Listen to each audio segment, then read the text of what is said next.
कारण मोदींची स्तुती करत होते तोपर्यंत वांगचूक हे देशद्रोही नव्हते, पण त्यांच्यावरती आता आरोप ठेवले की तुम्ही पाकिस्तानमध्ये जाऊन आलात, एका शिष्टमंडळातनं ते पाकिस्तानला गेले होते, म्हणून देशद्रोही म्हणून जर वांगचूक यांना अटक होणार असेल तर नवाज शरीफचा केक गपचूप जाऊन खाऊन येणाऱ्या मोदींना काय म्हणायचं ह्या सुद्धा प्रश्नाचं उत्तर आम्हाला मिळालं पाहिजे.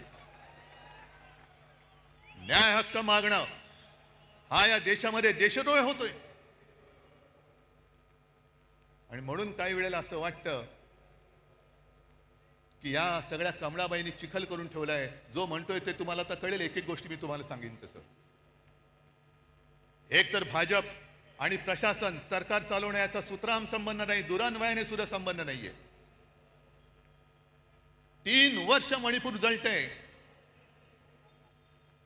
आता काल परवाकडे मोदी मणिपूरमध्ये गेले. 3 वर्ष जळते मणिपूर. तिथल्या महिलांची धिंड निघते, धिंडवडे निघतात अब्रूचे. ना मोदी जायला तयार, ना दुसरे व्यापारी जायला तयार. पण एवढं करून मोदी गेले. आम्हाला असं वाटलं की मोदी काहीतरी तोडगा काढतील, ज्यांच्यावरती अत्याचार झाले त्यांना काहीतरी सांत्वन करतील. पण गेल्यानंतर त्यांचं भाषण आलं होतं. हसायचं की रडायचं. मणिपूरमध्ये गेल्यानंतर मोदीजीने भाषण केलं, मणिपूर के नाम में ही मणी है. ते तिकडे जाऊन कशाला बघायला पाहिजे, आम्हाला इथेही कळतं, म्हणून मराठी सक्तीची पाहिजे.